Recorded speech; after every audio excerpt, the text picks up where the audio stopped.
જય શ્રી કૃષ્ણ મિત્રો, કેમ છો? બધું તમારું સ્વાગત છે ફરીવાર અભિષેક એજ્યુકેશન ગુજરાતી નામની યુટ્યુબ ચેનલમાં. હવે મિત્રો ધોરણ 12માં આ સિરીઝ તમારી બહુ ઇમ્પોર્ટન્ટ થવાળી છે. હવે આ સિરીઝમાં આપણે શું જોવાના છીએ કે જેમાં તમે જે છે એક તો પેપર પ્રેઝન્ટેશન જોઈને આવજો, જેમાં તમારે કઈ રીતે પેપર પ્રેઝન્ટ કરવું કે જેથી પહેલી નજરે દેખતા જે છે શિક્ષકને એવું લાગે કે આ પેપર સારું હશે.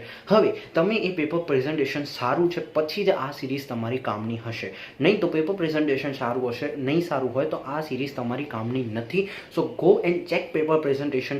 હવે આ વિડીયોમાં આપણે બીએનું જોવાના છીએ, તો પહેલાં બીએનું પેપર પ્રેઝન્ટેશન જોજો, પછી જ આ વિડીયો જોજો. અને બીજી વસ્તુ, આ વિડીયોમાં હું તમને દેખાડવાનું છું કે પેપર પ્રેઝન્ટેશન સારું થઈ ગયું અને કોઈ વસ્તુ તમને જે છે ખોટી લખી ગઈ તો પણ એ સાચી કઈ રીતે પડી જાય. જેમ કે તમને ખબર છે કે મને આ વસ્તુ નથી આવડતી, તો આપણે એમાં કોરું નથી છોડવાનું, આપણે એમાં કંઈ લખીશું, કઈ રીતે શું લખવાનું છે એ બધું ડિસ્કસ કરવાના છીએ કે જેથી તમારું સાચું પડી શકે છે. એની હું તમને ટ્રીક આપવાનો છું, બરોબર છે? તો આ સિરીઝ બહુ ઇમ્પોર્ટન્ટ થશે. બીજી વસ્તુ, આપણે આ વિડીયોમાં એવું કહેવા નથી માંગતા કે ભાઈ શિક્ષકમાં જે છે શિક્ષકને કહેવા નથી માંગતા કે સામેવાળા શિક્ષકને નહીં ખબર પડે અથવા શિક્ષકમાં બુદ્ધિ નથી, બરોબર? સિમ્પલ સમજો, એ તમને ભણાવે છે અને વર્ષોથી પેપર ચેક કરીને આવે છે, એમને બધી ખબર પડે. પણ આજકાલના સ્ટુડન્ટ્સ એમનાથી એડવાન્સ જે છે થઈ ગયા છે. હવે કઈ રીતે એડવાન્સ થવાનું છે હું તમને શીખવાડીશ, બરોબર છે? આ વિડીયોમાં આપણે એવું નથી કહેવાના ફરીથી કે શિક્ષક જે છે એમનામાં બુદ્ધિ નથી અથવા શિક્ષકમાં જે છે ખબર નથી પડતી હોય. આપણે હ્યુમન સાયકોલોજી ઉપર ફોકસ કરીશું કે કઈ રીતે બોર્ડના ખાલી એક પેપરને 2 થી 2.5 થી 3 મિનિટમાં ચેક કરવાનું હોય તો એ સ્પીડમાં કઈ વસ્તુ જે છે એ માણસ, એક શિક્ષક પછી છે, પહેલાં માણસ છે, તો એક માણસ કઈ રીતે કાઢી દે એ વસ્તુ આપણે આ જે છે એના ઉપર ફોકસ કરીને સાયકોલોજી ઉપર એ રીતે હું તમને પેપરમાં સમજાવવાનો છું. તો ચાલો આ વિડીયોમાં જોઈશું ધોરણ 12માં ખોટું અથવા અધૂરું લખ્યું તો સાચું કઈ રીતે પડી શકે એનો આપણે આખો વિડીયો જોવાના છીએ. તો ચાલો ચાલો જોઈએ, શરૂઆત કરીએ. તો સૌથી પહેલાં આપણે જોવાના છીએ બીએના, બરાબર છે? આપણે ભૂલ ચૂકવાળી સિરીઝ કે ભાઈ જો તમે ખોટું લખ્યું હોય, બરાબર છે, તો પણ સાચું પડી જાય અને જે છે તમે અધૂરું લખ્યું હોય તો પણ સાચું પડી જાય, બરાબર છે? તો જો એક વસ્તુ મેં તમને પહેલાં પણ સમજાવી કે ભાઈ શિક્ષક જે છે કોઈ પણ જે છે એવું નથી હોતું કે શિક્ષકને નથી ખબર, એ તમારા કરતાં પણ આગળ હોય છે. પણ આપણે અમુક વસ્તુમાં આપણે આગળ નીકળવાનું હોય, બરાબર? જેમ આજકાલના છોકરાઓ નીકળે છે, બરાબર છે? તો એ અહીંયા આ વિડીયો બનાવવાનું એ મોટિવેટ નથી કે હું શિક્ષકને નીચો દેખાડું છું. આપણે ખાલી એડવાન્સ થવાનું છે અને જે છે રિયાલિટી છે એક સાયકોલોજી ઉપર આપણે જે છે જઈએ છીએ, ના કે કોઈ શિક્ષક ઉપર, બરાબર? એ મેં તમને સમજાવેલું છે આગળ. ઓકે, ચાલો જોઈશું બીએમાં. એ અને બી સેક્શનમાં કશું જ કરી શકું એમ નથી હું, પણ બી સેક્શનમાં એમાં તો કશું જ નહીં થાય ભાઈ. જો જે સાચું હશે એ સાચું, જે ખોટું હશે ખોટું, બરાબર? અને બીજી વસ્તુ, પેપર પ્રેઝન્ટેશન જ્યાં સુધી નથી જોયું ત્યાં સુધી આ કામનું નથી. ઓકે, ચલો પેપર પ્રેઝન્ટેશન જોશું, કારણ કે આમાં જો આપણે શાના માટે બેઠા છીએ, જો સાચું ખોટું હોય તો પણ સાચું થઈ જાય. પેપર પ્રેઝન્ટેશન ખરાબ હશે તો સાચું હશે પણ ખોટું ગણાશે. સિમ્પલ. ઓકે, ચલો અહીંયા શું 11 થી લઈને 20 છે. આમાં તમારે હંમેશા એટલું યાદ રાખવાનું, જે આવડે છે એનો દેખાડો કરવાનો. આઈ રિપીટ, જે આવડે એનો દેખાડો કરવાનો. પેપર પ્રેઝન્ટેશનમાં મેં તમને દેખાડો કરતાં શીખવાડ્યું. હવે જે નથી આવડતું એનો દેખાડો નહીં કરવાનો, સીધું સીધું લખી દેવાનું, બરોબર છે? ફરીથી સાનું આપણે સીધું જેમ કે વર્તન સંબંધિત વિચારધારામાં માનવીય સંબંધનું નેતૃત્વ, અભિપ્રાય, માહિતી સંચાર, ઔદ્યોગિક ઝઘડાઓના નિકાલનો સમાવેશ થાય છે. આખો જવાબ છે. તમને સપોઝ ખાલી એટલું યાદ આવ્યું, માનવીય સંબંધનું નેતૃત્વ અને ઔદ્યોગિક ઝઘડા લખી દો. વર્તન સંબંધિત વિચારધારામાં માનવીય સંબંધનું નેતૃત્વ અને ઔદ્યોગિક ઝઘડાઓનો નિકાલનો સમાવેશ થાય છે. વાત સાચી, 100% 1 માર્ક્સ આપી દેશે. સિમ્પલ. એને આ રીતે લખવાનું, ભૂલથી પણ જે છે લાઈન નહીં કરવાની નીચે. ઓકે, દેખાડો કરવાનો નહીં. બીજી વસ્તુ, જે વસ્તુ કોઈ વ્યાખ્યા પૂછાઈ ગઈ તમને નથી આવડતું, જેમ કે નિરીક્ષણની વ્યાખ્યા, બરોબર છે? નિરીક્ષણની વ્યાખ્યા તમને સપોઝ નથી આવડતી, જો કે દેખરેખ રાખવી એટલે એકદમ ઇઝી, પણ આ તાબેદારો વર્ડ યાદ ના આવ્યો તો લખી દો, કર્મચારીઓ પર દેખરેખ રાખવી, નિરીક્ષણ. વાત પૂરી. નિરીક્ષણ એટલે કે ચલો નામ ઉપરથી. બીજી વસ્તુ, બીજી ટ્રીક, નિરીક્ષણ એટલે કે નામ ઉપરથી કોઈ વ્યક્તિ વ્યાખ્યા લખવાની હોય તો તમારે નામ ઉપરથી બનાવી દેવાની, ભલે ખોટી હોય, પણ કોરું છોડવાનું નહીં. ઓકે, તો પણ સાચું. જેમ કે નિરીક્ષણ એટલે નિરીક્ષણ કરવું, બરોબર છે? એવું પણ લખશો તો પણ ચાલશે. નિરીક્ષણ એટલે કર્મચારી ઉપર નિરીક્ષણ રાખવું, બસ વાત પૂરી. સાચું આપશે જો પેપર પ્રેઝન્ટેશન સારું હશે તો, બરાબર છે? જો હવે આમાં જે છે તમારે બીજી વસ્તુ કે હું તમને આગળ સમજાવીશ કે ભાઈ જે તમને નથી આવડતું એ તમે શું કરી શકો, વચ્ચે મૂકી શકો. પણ સેક્શન બીમાં બધું લાઇન્સર લખવાનું, બરાબર છે? ભલે પહેલો નથી આવડતો એ પણ પહેલાં જ લખવાનું. પણ બીજા સેક્શનમાં હું તમને સમજાવીશ કે સપોઝ તમને જેમ કે સેક્શન સીમાં આગળ જતા રહીએ. ચલો સેક્શન સીમાં આ વસ્તુ નથી આવડતી, બરાબર છે? તો 21માં તમે અહીંયા લખી શકો 23ની જગ્યાએ. મતલબ સૌથી પહેલાં સેક્શનના ખાલી આ વસ્તુ એ અને બી સેક્શનને લાગુ નથી પડતી. બધા સેક્શનમાં સી, ડી અને ઈ જે પણ હોય બધામાં તમારે એક વસ્તુ કોમન કઈ કે જે આવડે છે સૌથી પહેલાં જે નથી આવડતું એ વચ્ચે, અને જે આવડે છે પાછું એ અડધું, મતલબ જે આવડે છે ને એ આગળ અને પાછળ લખવાનું. વચ્ચેના ક્વેશ્ચન જે છે હંમેશા યાદ રાખવાનું કે જે છે તમારે ખોટા, મતલબ ખોટા તો નહીં પણ જે ઓછું આવડે છે એના તમારે લખવાના. એક ટ્રીક છે. બીજી વસ્તુ, જે તમારા અડધા પેજમાં આવતા હોય, જેમ કે હું તમને એક સવાલ દેખાડું.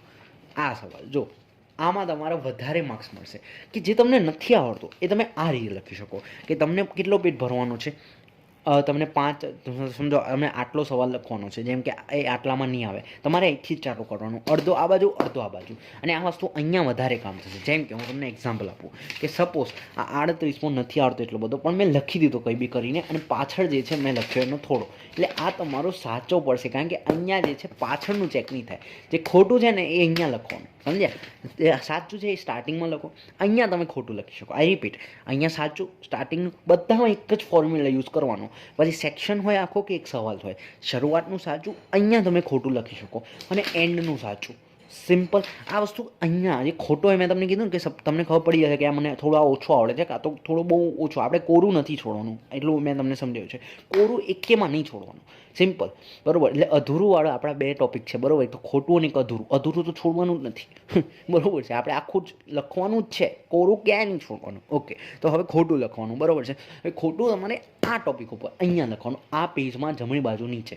અને એની એક જે છે પેલી આપણે શું કહેવાય કન્ડિશન, કે પાછળ સુધી આવવું જોઈએ, અહીંયા પાછળ લખાવવું જોઈએ. બહુ કામ આવશે આ વસ્તુ. આ રિપીટ બહુ જ કામ આવશે, બરાબર છે?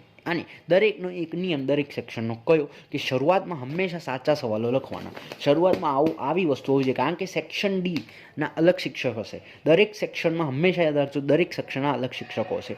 જે છે આપણે વિડીયો બનાવ્યો નથી, ના તો તમને મળી ગયો છે, કાં તો તમને નહીં મળ્યો હોય. આપણે બનાવવાના છીએ કે પેપર કઈ રીતે ચેક થાય. ઓકે, તો એના હિસાબે તમને ખબર છે કે ભાઈ સેક્શન, દરેક સેક્શનના અલગ અલગ શિક્ષકો આવતા હોય છે, અને દરેક સેક્શનના અલગ અલગ શિક્ષકો આવતા. સેક્શન ડી વાળા સાહેબને પહેલાં જ દેખાવો જોઈએ કે ભાઈ વાહ, છોકરાને આવડે છે. એ અહીંથી જોશે, આ વસ્તુ જોશે. જે સવાલ પહેલાં આવડે એ પહેલાં લખવાનો, અને જે નથી આવતો એ આ રીતે લખવાનો, અહીંયા જમણી બાજુ ખૂણામાં. આ જોશે, અને પછી આ જેવું જોશે ઉપરથી, એટલે આ નહીં જ જોવે. 80% આ હ્યુમન સાયકોલોજી, આ શિક્ષકની બુરાઈ નથી કરતું હું, આ હ્યુમન સાયકોલોજી છે. ઓકે, અને ચલો પાછળ મેં તમને કહી દીધું. ઓકે, હવે સેક્શન સી ઉપર પાછા આપણે જતા રહી. સેક્શન સી હંમેશા 2 માર્ક્સનું હોય, બરાબર? તો આપણે એમાં વધારે ડાયા થવાનું નહીં, આપણે આટલું જ લખવાનું. બીજી વસ્તુ, જેમ મેં તમને જે છે શાયદ પેપર પ્રેઝન્ટેશનમાં નહીં સમજાવ્યું હોય, કયું જેવું પેપર આવે, આ સપોઝ પેપર આવ્યું છે, તમારે આમ વાળી દેવાનું, આમ વાળી. અહીંયા તમારે માહિતીઓ હશે, ઓકે, માહિતીઓ પૂરી દીધી, તમને ટાઈમ મળતો હશે તો બરાબર છે, ટાઈમ મળતો જ હોય છે જનરલી બહુ ટાઈમ મળતો હોય છે તમારે. ઓકે, તો તમારે શું છે 15 મિનિટ પહેલાં પહોંચી જવાનું, બીજું કંઈ નહીં. ઓકે, ચલો, તો અહીંયા તમારું હશે આમ કરીને, આમ તમારે વાળી દેવાનું આટલું, ઓકે, અને આમ કરી દેવાનું. ઓકે, પછી જેવું એક પેજ ખોલો, બરાબર, ખોલી દેવાનું, ત્યાં આ વસ્તુ પહેલાં કરવાની, પછી આમ જે છે આમ કરવાનું. આઈ રિપીટ, આમ કરવાનું. ઓકે, પછી આગળ જશો તમે, અને આગળ જઈને પાછું આમ કરવાનું, અને ડાબી પેજ આ રીતે લખવાનું. હવે આનો ફાયદો જો હું તમને દેખાડું. દેખાયું કંઈ? આટલો ભાગ કપાઈ ગયો. ચલો, હવે મેં આ શું કરી દીધું, આમ ઘડીએ પડી ઇસ્ત્રી કરવાની એને. ઓકે, 1 ટાઈપ ઓફ ઇસ્ત્રી કરવાનું. હવે જેવું તમે પેપર ખોલશો એટલે તમારો આ ભાગ જે છે કપાઈ ગયો. તમે લખેલો ક્યાં છે ભાઈ? અહીંયા. એટલે તમારો આટલો પોર્શન કપાઈ ગયો. તમારે શું છે, BA, ઇકો, SP, આ બધા ચેપ્ટર હજુ હું તમને અલગ વિડીયો આપીશ એના, બરાબર છે? ઓકે, તો એમાં તમારો ભરાવું, પેપરનું પેજ ભરાવું એ બહુ ઇમ્પોર્ટન્ટ હોય. ઓકે, તો આ તમે ભરાઈ શકો. બીજી વસ્તુ, આમાં એરો જે છે ને અંદર કરવાના. જેમ કે આ વસ્તુ જો, આ વસ્તુ જો, ફાયદા કેટલા હું તમને દેખાડું. ચલો, હું તમને ડાયરેક્ટ ફાયદા દેખાડું. ચલો, જો તમારો કેટલો ભાગ કપાયો, આટલો ભાગ મેં તમને સમજાવી દીધો કપાયો.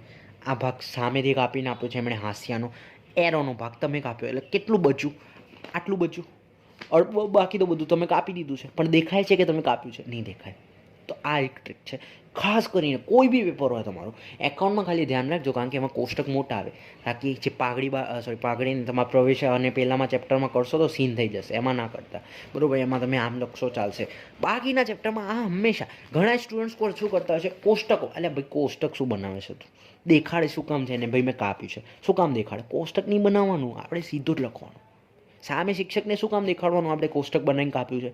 સામેથી તમે આપ્યું છે. આ તો તમે પેપર ખાલી સામ આમ સાયકોલોજી તમે આમ બનો કે શું કે આ સર તમને જે છે પેપરમાં શું એમ કે ભાઈ તમને એને બહુ આમ ખોલું ના પડે અને તમને આમ સારું લાગે ને એના માટે મેં બનાવેલું છે. ઓકે, તમારી સગવડ માટે, અમારા માટે નહીં. ઓકે, ચલો આ બધું જ વસ્તુઓ જે છે ને એ એઝ અ ટીચર નથી સમજાવતો. ઓકે, આ એઝ અ બિગ બ્રધર સમજાવું છું. એઝ અ શિક્ષક તો મારે સમજાવવું પણ ના જોઈએ, બરાબર, પણ એક સાયકોલોજી છે એના ઉપર આપણે ચાલીએ છીએ.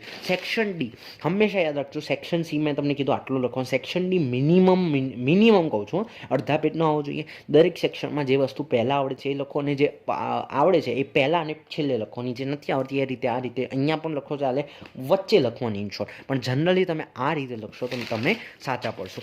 આકૃતિ હંમેશા આકૃતિમાં કઈ જ વસ્તુ નથી. આકૃતિમાં ઘણા સ્ટુડન્ટ્સ કહેતા હોય કે ભાઈ જે છે મેં પેન્સિલથી દોરવાની, તો યસ પેન્સિલથી દોરવાની, પણ અંદરનું લખેલું પણ જરૂરી નથી તમે પેન્સિલથી આ રીતે પેનથી લખી શકો. ઓકે, કોઈ મોટી વાત નથી. હંમેશા આકૃતિની બાજુમાં બોક્સ કરવાનું જેથી ક્લિયર થાય. મેં તમને પ્રેઝન્ટેશનમાં સમજાવેલું છે. આનો એક મતલબ ભૂલ તમારી ક્યારે ઇગ્નોર થશે ખબર છે? જ્યારે તમારા અક્ષરો સારા હશે અને પેપર પ્રેઝન્ટેશન સારું હશે. ઓકે, ત્યારે તમારી ભૂલ આરામથી ઇગ્નોર.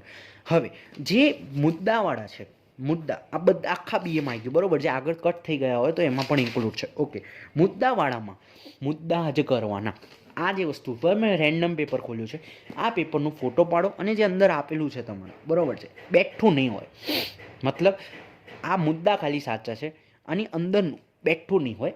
કન્ટેન્ટ સાચો છે પણ અંદરનું જાતે બનાવવાનું. હંમેશા તમે જાણો જ છો કે મુદ્દા તમારે યાદ રાખવાના. આટલું તમે એક તો ઓલરેડી કાપી દીધું છે, હવે તમારે મુદ્દા લખવાના યાદ. ઓકે, આટલું તમે ઓલરેડી કાપી ચૂક્યા છો. મેં તમને જેમ આખું સમજાવ્યું. હવે તમે મુદ્દા લખો. મુદ્દામાં શું કરવાનું ખબર છે? આ આપણે ગલત કર્યું છે. હવે તમારે મુદ્દાનો એક ટોપિક સમજાવું. ચલો હું આગળ શાયદ આમાં કરેલું હોય તો. ઓકે, આ રીતે જો આ રીતે કરવાનું. જો વેચાણકર્તાનો અર્થ આખી લીટીમાં નહીં લખવાનું બકા, અહીંયાથી છોડીને અહીંયાથી લખવાનું. એટલે તમારો કેટલો ભાગ કપાયો? આ કયો અને આ પણ કયો. હવે જે આ વસ્તુ સેમ મેં અહીંયા લખી. ઓકે, સપોઝ તમે અહીંયા લખી છે એટલે અહીંયા તમે આ બી ભર્યું નહીં મેળ પડે. આમાં બે ફાયદા થશે. દેખાવમાં કેવું જોરદાર લાગે છે ને, એકદમ જોરદાર કે ભાઈ આ વેચાણકર્તાનો અર્થ કેવો આમ અલગથી દેખાઈ આવે છે. એટલે પ્રેઝન્ટેશનનો પોઈન્ટ થઈ ગયો. તમારો આ ભાગ કપાયો ખબર ના પડી સાહેબને, પણ ભરાઈ ગયું તમારું. ઓકે, તો બે વસ્તુ આ કામની છે. મુદ્દાઓ પણ જ્યાં સુધી મુદ્દાઓ ખોટો, હવે કેટલાય શું હોય કે આ મુદ્દો ખોટો હોય, પરિસ્થિતિમાં જે છે ફેરફાર ન કરવો. સપોઝ મુદ્દો ખોટો છે તો એ છતાં પણ આ રીતે હળી કરે તો ભાઈ સામેવાળાને શું કામ દેખાડવું છે કે આપણે ખોટા છીએ? આપણે સાચા છીએ એવું દેખાડવું. જ્યારે તમને મુદ્દા નથી આવડતા અને ગપ્પા મારવાના છે તો મુદ્દા બનાવો, અને બનાવો તો એમાં આ રીતે નહીં લખવાનું, લાઈનો નહીં કરવાની, આ રીતે ટપકા કરીને આવતું રહેવાનું. હવે જો આમાં તમે જો દેખાય છે કેટલો ભાગ કપાયો કે નહીં કપાયો? આખો ભાગ કપાઈ ગયો કે પછી શિક્ષકને ખબર પડી કે કપાયો? નહીં કપાયો. કેમ? પ્રેઝન્ટેશન. આ રીતે એરો હંમેશા આપણે અહીંયા કરવાના જ નહીં. આપણે જે છે મેઇન વસ્તુ એ છે એરો અંદર કરવાના. શિક્ષક સામે આમ લાચાર બનો કે શિક્ષક અમે તમારા માટે કરીએ છીએ, તમારી સગવડ માટે. કારણ કે અહીંયા તમને દેખાવું જોઈએ કે 41મો સવાલ આખો છે. હવે અહીંયા અમે એરો કરશો તમને નહીં દેખાય. સમજી ગયા? ઓકે, તો આપણે ખાલી એમ બહુ લાચાર બનવાનું, જો કે આપણે છીએ નહીં પણ બનવાનું આપણે. ઓકે, ચલો નેક્સ્ટ જો હું વાત કરું તફાવતમાં હંમેશા યાદ રાખવાનું, ના આવડે તો બી અર્થ લખવાનું હોય ના હોય. આમાં નથી અર્થ છતાં પણ બનાવો. કાયમી મૂડી એટલે શું? કાર્યશીલ મૂડી એટલે શું? નથી આખે ચોપડીમાં નથી છતાં પણ અર્થ બનાવો. સિમ્પલ. નથી આવડતું તોની વસ્તુ છે. આ આખી સિરીઝ એના ઉપર જ હશે. જો તમને નથી આવડતું તો પણ સાચું બનાવવાનું છે. જે આવડે છે તો લખજો લે, ફરીથી જે આવડે છે લખજો. બીજી વસ્તુ, મુદ્દાઓ અમે કેટલાય સ્ટુડન્ટ જોયા છે આ મુદ્દાનો ટોપિક અહીંયા લખતા હોય, નહીં લખવાનું, આપણે પેપર ભરવાનું છે. ઓકે, તો મુદ્દા અહીંયા લખવાનો અને બાકીની બે વસ્તુ અહીંયા લખવાની. સિમ્પલ, સમજી લીધું હશે. ઓકે, નેક્સ્ટ જો હું વાત કરું આગળ બીજું તમારે આમાં મોટા સવાલો હશે જે આ તમારા સેક્શન એફ છે. સેક્શન એફમાં મિનિમમ 1.5 થી 2 પેજ ભરાવો જોઈએ છેલ્લા સેક્શનમાં, બરોબર છે. સેક્શન ઈ હું એફ ક્યાં પહોંચી ગયો? આ સેક્શન ડી છે. ઓકે, હવે જો સેક્શન ડી પૂરો થઈ ગયો. ઓકે, સેક્શન ડી સપોઝ પૂરો થઈ ગયો. હવે ચલો સેક્શન ઈ આવ્યા. Minimum 2 page. ઓકે, મિનિમમ દોઢ તો યાર બરોબર છે, પણ 1.5 પેજ તો મિનિમમ યાર હોવો જ જોઈએ. 2 પેજ બી મને લાગે છે હોવા જોઈએ. ઓકે, હવે વધારે શું ડિપેન્ડ કરશે સવાલ ઉપર. સેક્શન ઈમાં હંમેશા 3 ટોપિક આવવા જોઈએ. પહેલો અર્થ, બરોબર, 90%માં આ વસ્તુ લાગુ પડશે. વ્યાખ્યા, અર્થ, મુદ્દા અને સમાપન. સમાપનમાં શું કરવાનું? કશું જ નહીં. જે તમે ઉપર લખ્યું છે કે આમ આ વસ્તુ વધારે કામ આવે, જેમ કે દોરવણીના લક્ષણો કે આમ દોરવણી એ વિસ્તૃત પ્રવૃત્તિ છે. દોરવણી દ્વારા એકમોમાં કાર્યમાં ઉદ્ભવતી અડચણો દૂર કરી શકાય, જેથી દોરવણી એકમ માટે ખૂબ જરૂરી. દરેકમાં એવું જ લખો, ખૂબ જરૂરી, ખૂબ જરૂરી. જેમ કે પછી અહીંયા જો હું વાત કરું, આયોજન શું છે? આયોજનની મર્યાદાઓ છે. ઓકે, આમ આયોજન ઘણી મર્યાદાઓ છે, પરંતુ આયોજન વિના ધંધાની સફળતા નથી. તેથી આયોજન મર્યાદા ધરાવતો હોવા છતાં આયોજન ખૂબ જરૂરી. બધામાં એ જ લખવાનું જરૂરી. જો દેખાય છે ને, સમાપન આને જ કહેવાય બકા. સમાપન આને જ કહેવાય કે તમારે જો આ ગ્રાહક સુરક્ષા એની ફરજો છે. ગ્રાહક સુરક્ષાની વ્યાખ્યા, એનો અર્થ, એની ફરજો અને પછી સમાપન કે આમ ગ્રાહકે પોતાની ફરજો જે છે યોગ્ય નિભાવવી જોઈએ, દેશના ફાળો આપવો જોઈએ અને વેપારી માટે ઉત્પાદક દ્વારા ઔદ્યોગિક જે છે અનૈતિક, અયોગ્ય અને શોષણયુક્ત નીતિ અટકાવવાનો પ્રયત્ન કરવો જોઈએ. આ શું છે જે અહીંયા લખ્યું છે એની વ્યાખ્યા છે કે નહીં? અયોગ્ય, નીતિ, શોષણયુક્ત, બરાબર છે. તો એ જ વસ્તુ છે અહીંયા. અને બીજી વસ્તુ મેં તમને કીધું, મુદ્દાઓ લખવાના છે તમારે. ખાલી મુદ્દાઓ યાદ કરો અને આ રીતે લખવાનું. બીજી વસ્તુ, અંદરનું તમે ફોટો પાડો, બરાબર? આ તમારા સામે જ કર્યું છે, બરાબર? તમને ચેક કરવું છે, કરી લો. અહીંયાનો ફોટો પાડો. આ બેઠી વસ્તુ બુકમાં હશે જ નહીં, છતાં પણ આના આ 5માંથી 4.5નો હકદાર છે, કાં તો 5માંથી 5નો હકદાર છે આ સ્ટુડન્ટ. ઓકે, કેમ? કારણ કે પ્રેઝન્ટેશન, અક્ષરો સારા, મુદ્દાઓ બરાબર, આખું સ્ટ્રક્ચર બરાબર, અર્થ, વ્યાખ્યા, અર્થ, ખાલી આ વ્યાખ્યા તમારે સાચી લખવાની, અર્થ જાતે બનાવો, મુદ્દા સાચા લખવાના, અંદરનું જાતે બનાવો. ફોટો પાડો ને, તમારે વિશ્વાસ નથી, ફોટો પાડો. આ બિલ માટેનો આગળ આટલો મોટો મુદ્દો છે ચોપડીમાં, પણ એને મુદ્દા પાડીને. બીજી વસ્તુ, મોટા સવાલોમાં હંમેશા ચોપડીમાં તમને શું આપેલું હશે? જો કે આ મુદ્દાવાળો સવાલ છે, ઓકે, પણ ઇકો જેવામાં તમારે શું આવશે? આખો મોટો સવાલ આવશે. ઓકે, તો એમાં પણ જેમ કે આ, ચલો સપોઝ કે આ સવાલનો જવાબ છે, મુદ્દો નથી. ઓકે, સવાલનો જવાબ છે, તો તમારે આમ મુદ્દા પાડવાના જ. મુદ્દા હોય ના હોય, મુદ્દા પાડવાના. એનાથી તમારું 2 વસ્તુ થશે. એક તો તમારું પેજ વધારે ભરાશે. બીજી વસ્તુ, જેમ કે સેક્શન ડીમાં જ કહું, સેક્શન ડીમાં મળી જશે આ વસ્તુ. આ જો મહત્વ જે છે, આપણે મુદ્દા પાડવાના હોય ના હોય, મહત્વ આ જો, આ સૌથી બેસ્ટ એક્ઝામ્પલ છે કે નહીં? તમારે જે છે મુદ્દા પાડવાના અને પાડવાના જ, બરાબર છે. આ આધુનિક સંચાલન વિશે છે. ચોપડીમાં કેવું આપ્યું છે? ફકરાનું. આપણે મુદ્દા પાડીને કરવાના. આ રીતે આ વસ્તુ મેં તમને સમજાવી જેમ એરોવાળી. ઓકે, એરોવાળો કપાયો. અહીંયા જો તમે આ બાજુ ઉપર લખતા હોય, પાછળનો કપાશે. અને મુદ્દા પાડશો તો દૂરથી સારું લાગશે, પેપર વધારે ભરાશે. ઓકે, ચલો આ વિડીયોમાં રાખીશું આટલું. જો વિડીયો પસંદ આવે તો સ્ટ્રક્ચર ઘણું ખરું છે, બરાબર છે. આ તમને સમજવું પડશે, તો આ જોઈ લેજો ખાસ કરીને. ચલો આ વિડીયોમાં રાખીશું આટલું. નવા વિડીયોમાં નવા ટોપિક સાથે મળીશું. ત્યાં સુધી જય શ્રી કૃષ્ણ.